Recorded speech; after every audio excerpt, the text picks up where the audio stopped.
வாழ்நாள் முழுவதும் கஷ்டப்பட்டு கொண்டே இருக்கிறேன் அப்படின்னு சொல்லக்கூடிய சில ஆத்மாக்களுக்கு தெய்வ சம்பந்தப்பட்ட ஒரு பொருள் தான் அம்மன் வசியமை.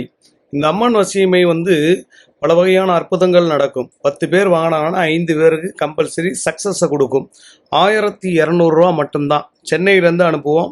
ஜிபேவில் பணம் செலுத்தி விட்டு அட்ரஸ்ஸு, பின்கோட் நம்பரு எல்லாம் கிளியராக அனுப்புனீங்கன்னா பொருள் அனுப்பி விட்ருவோம். 10 பேருக்கு மட்டும்தான் வாய்ப்பு. அந்த 10 பேரில் உங்களுடைய பேர் இருந்தால் எங்களை தேடுவீங்க, இல்லாட்டி வாழ்க்கை ஃபுல்லாக தேடிக்கிட்டே இருப்பீங்க.